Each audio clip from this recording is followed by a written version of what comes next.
જો રસ્તા પરથી કોઈ સિક્કો કે પૈસા મળે તો કરી લો આ એક ઉપાય, તમારા બંધ ભાગ્યના દરવાજા ખુલી જશે અને ધન પ્રગતિમાં થશે અવશ્ય વધારો।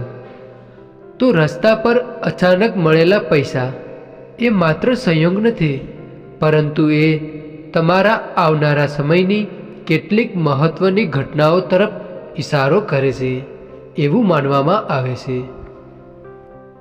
તો દોસ્તો, જ્યારે ક્યારેક ચાલતા ચાલતા આપણને સિક્કો કે નોટો જમીન પર પડેલા મળે ત્યારે મનમાં તરત જ એક પ્રશ્ન ઊભો થાય છે કે આ પૈસાનું કરવું શું? શું એને ત્યાં જ છોડી દેવું જોઈએ કે પછી પોતાના પાસે રાખી લેવું યોગ્ય છે? ઘણા લોકો આને માતા લક્ષ્મીનો આશીર્વાદ માનીને સંકોચ વગર પોતાની પાસે રાખી લે છે, તો કેટલાક લોકો અશુભ થશે તો એમ વિચારીને મૂંઝવણમાં પડી જાય છે। પરંતુ દોસ્તો, ગભરાવાની કોઈ જરૂર નથી। આ વિડીયોમાં આજે આપણે વિગતે સમજવા જઈ રહ્યા છીએ કે રસ્તા પર મળેલા પૈસા તમારા જીવનમાં કયા શુભ સંકેતો લાવે છે અને ક્યારે એ ચેતવણીરૂપ પણ બની શકે છે। તો આ જાણકારી તમને ભવિષ્યમાં સાચો નિર્ણય લેવા માટે ચોક્કસ મદદરૂપ બનશે। તો દોસ્તો, આ એક એવો સંકેત છે જે તમારું ભાગ્ય બદલી શકે છે, પરંતુ માત્ર ત્યારે જ્યારે તમે તેનું સાચું અર્થ સમજશો। જો તમે આ સંકેતને અવગણશો તો આ તક તમારા હાથમાંથી નીકળી પણ શકે છે, અને જો તેને સમજદારીથી સ્વીકારશો તો તમારી કિસ્મતનો દરવાજો પણ અવશ્ય ખુલી શકે છે। તો દોસ્તો, એક કલ્પના કરો કે તમે એકાંતમાં રસ્તા પર ચાલી રહ્યા છો, આસપાસ ભીડ છે, પણ અચાનક તમારી નજર જમીન પર પડે છે અને ત્યાં પડેલો હોય છે એક નાનો સિક્કો અથવા તો એક નોટ।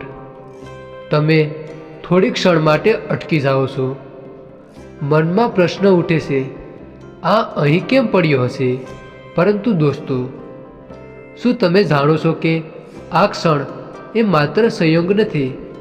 શાસ્ત્રો કહે છે કે જ્યારે બ્રહ્માંડ કોઈ પણ વ્યક્તિને કંઈક ખાસ સંદેશ આપવું હોય ત્યારે તે સીધી ભાષામાં વાત નથી કરતું, તે સંકેતો આપે છે। અને રસ્તા પર મળેલું ધન એ એવો જ એક ગુપ્ત સંકેત છે જે દરેકને નથી મળતો। હજારો લોકો એ જ રસ્તા પરથી પસાર થાય છે, પરંતુ પૈસા તમને જ કેમ મળ્યા? શું એ માતા લક્ષ્મીની કૃપા છે કે તમારા જીવનમાં આવનારા મોટા ફેરફારની પૂર્વ ચેતવણી? તો આજના આ વિડીયોમાં અમે તમને જણાવવા જઈ રહ્યા છીએ એવા રહસ્યો જે સામાન્ય રીતે કોઈ કહેતું નથી। રસ્તા પર મળેલા પૈસા તમારા જીવનમાં શું ફેરફાર લાવે છે, તે શુભ ગણાય કે અશુભ, અને સૌથી મહત્ત્વનું, તેને ઉપાડ્યા પછી તમારે શું કરવું જોઈએ જેથી માતા લક્ષ્મી તમારા ઉપર પ્રસન્ન થાય અને ઘરમાં ધન સમૃદ્ધિનો વાસ થાય। તો આ વિડીયોમાં જાણો રસ્તા પર મળેલા પૈસાના છુપાયેલા શુભ અને અશુભ રહસ્યો। તો ચાલો તમારા બધાનો કિંમતી સમય બગાડ્યા વગર વિડીયોની શરૂઆત કરીએ। જો તમને સિક્કો મળે તો તેને ઉપાડતી વખતે મનમાં સંકલ્પ કરો કે આ સિક્કો તમારા જીવનમાં સમૃદ્ધિ, શાંતિ અને સકારાત્મક ઉર્જા લઈને આવે। પછી ઘરે પહોંચ્યા પછી તેને પૂજા સ્થાનમાં રાખો, માતા લક્ષ્મીનું સ્મરણ કરો અને કૃતજ્ઞતા વ્યક્ત કરો। શુક્રવારના દિવસે ઘીનો દીવો પ્રગટાવી ઓમ શ્રી મહાલક્ષ્મી નમઃ મંત્રનો જાપ કરવો એ ખૂબ શુભ માનવામાં આવે છે।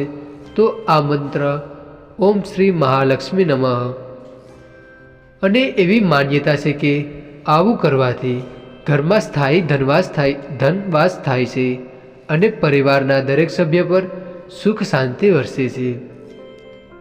હવે જો તમને રસ્તા પર નાનો સિક્કો મળે તો તેને અત્યંત શુભ માનવામાં આવે છે, કારણ કે સિક્કો એ નાનો હોવા છતાં સ્થિરતા અને સતત વૃદ્ધિનું પ્રતીક ગણાય.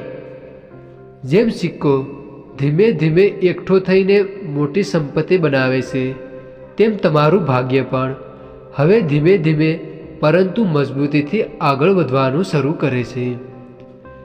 એવા સંકેતો જણાવે છે કે તમારા અટકેલા કામ હવે પૂર્ણ થવા લાગશે અને આર્થિક મુશ્કેલીઓ ધીમે ધીમે દૂર થવાની શરૂઆત થશે. હવે દોસ્તો, જો તમે કોઈ મહત્ત્વના કામ માટે ઘરેથી નીકળ્યા હો અને રસ્તામાં પૈસા મળે તો સમજી લો કે જે હેતુ માટે તમે નીકળ્યા છો તેમાં તમને સફળતા મળવાની પૂરેપૂરી શક્યતા ગણાય છે. અને જો પરત ફરતી વખતે પૈસા મળે તો તે એ વાતનો સંકેત છે કે તમારા જીવનમાં આવનાર સમય ભાગ્ય પરિવર્તન લઈને આવી રહ્યો છે. આવું માનવામાં આવે છે કે આ સમયે લેવાયેલા નિર્ણય લાંબા સમય સુધી લાભ આપતા રહે છે. આધ્યાત્મિક દ્રષ્ટિએ સિક્કાને વિશેષ મહત્ત્વ આપવામાં આવ્યું છે, કારણ કે સિક્કો એ ધાતુથી બનેલો હોય છે અને ધાતુ સ્થિર ઉર્જાનું પ્રતીક છે. એવું માનવામાં આવે છે કે અદૃશ્ય શક્તિઓ જ્યારે આપણને સંદેશ આપવો હોય ત્યારે તે સિક્કા જેવા માધ્યમનો ઉપયોગ કરે છે, કારણ કે તેની ચમક માનવીનું ધ્યાન ખેંચે છે અને તેની હાજરી મનમાં એક અજીબ પ્રકારની ભાવના જગાવે છે. જો તમને વારંવાર રસ્તા પર સિક્કા મળતા હોય તો એ સંકેત છે કે તમારા પૂર્વજો અથવા રક્ષક શક્તિઓ તમારું માર્ગદર્શન કરી રહી છે. મિત્રો, પૈસા એ માત્ર ખરીદ કે વેચાણનું સાધન નથી. વાસ્તુ અને આધ્યાત્મિક શાસ્ત્રોમાં પૈસાને શક્તિ, મૂલ્ય અને આત્મસન્માનનું પ્રતીક માનવામાં આવે છે. રસ્તા પર પૈસા મળવાનો અર્થ એ થાય છે કે બ્રહ્માંડ તમને આ સંદેશ આપી રહ્યો છે કે તમે મૂલ્યવાન છો, તમારી અંદર શક્તિ પણ હોઈ શકે અને તમારું અસ્તિત્વ મહત્વનું છે. ક્યારેક આ સંકેત એ પણ દર્શાવે છે કે જે લોકો હવે તમારા જીવનમાં નથી તેમની શુભેચ્છાઓ અને આશીર્વાદ આજે પણ તમારી સાથે જોડાયેલી છે. તો જ્યારે તમને રસ્તા પર પૈસા મળે ત્યારે ધ્યાન આપો કે તે કઈ દિશામાં મળ્યા, કયા સમયે મળ્યા અને તે સિક્કો છે કે નોટ, કારણ કે આ બધું તમારા જીવનના આગલા માર્ગ વિશે સંકેત આપી શકે છે. ઘણીવાર આ સંકેત એ વાત તરફ ઇશારો કરે છે કે હવે તમારે નવી શરૂઆત કરવી જોઈએ, જૂના સંચયો છોડવા જોઈએ અને આત્મવિશ્વાસ સાથે આગળ વધવું જોઈએ. જો તમને રસ્તા પર મોટા મૂલ્યની નોટ જેમ કે 100 કે 500 રૂપિયા મળે તો તેને ચેતવણીરૂપ સંકેત પણ માનવામાં આવે છે. આ સમય તમને કહે છે કે તમારે વિચારીને નિર્ણય લેવાની જરૂર છે, આંતરિક અવાજને સાંભળવો જોઈએ અને લક્ષ્ય પર ધ્યાન કેન્દ્રિત અવશ્ય કરવું જોઈએ. આવું ધન ભવિષ્યમાં મળનારા મોટા શુભ સમાચારનું સૂચન પણ કરી શકે છે. તો મિત્રો, દરેક વ્યક્તિની વિચારધારા એક જેવી હોતી નથી. કેટલાક લોકો રસ્તા પર મળેલું ધન પોતાના પાસે રાખતા નથી, જે નૈતિક રીતે ખૂબ યોગ્ય ગણાય. જો તમને મોટી રકમ, નોટોની ગાડી કે પર્સ મળે તો સૌથી પહેલો ધર્મ એ છે કે તેના સાચા માલિક સુધી પહોંચાડવાનો પ્રયાસ કરવો. જો માલિક ન મળે તો તે રકમ એને દાન કરવી શ્રેષ્ઠ ગણાય છે. માનવામાં આવે છે કે આવી પરિસ્થિતિઓમાં ભગવાન આપનું પરીક્ષણ કરતા હોય છે. તો આવું અચાનક મળેલું ધન ક્યારેય રોજિંદા ખર્ચમાં વાપરવું નહીં. લાલસા દર્શાવવાથી તેનું શુભ ફળ અટકી શકે છે. પરંતુ જો તમે દાન, સેવા અને સદ્ભાવનો માર્ગ પસંદ કરો તો કુદરત તમને તેનું અનેક ગણું પરત આપે છે. યાદ રાખો, કોઈ જોઈ રહ્યું હોય કે નહીં, ઈશ્વર હંમેશા જોઈ રહ્યા હોય છે. તો આ માહિતી લોકવિશ્વાસ અને આધ્યાત્મિક માન્યતાઓ પર આધારિત છે. દરેક વ્યક્તિએ તેને પોતાની શ્રદ્ધા અને સમજ મુજબ સ્વીકારવી જોઈએ. અમારો હેતુ માત્ર તમને જાણકારી આપવાનો છે. તો દોસ્તો, જો તમને આ માહિતી ઉપયોગી અને રસપ્રદ લાગી હોય તો વિડીયોને લાઈક કરો, તમારા મિત્રો સાથે શેર કરો અને ચેનલને અવશ્ય સબસ્ક્રાઈબ કરી દેજો. તો તમારા પર માતા લક્ષ્મીની કૃપા હંમેશા વરસતી રહે એવી પ્રાર્થના છે.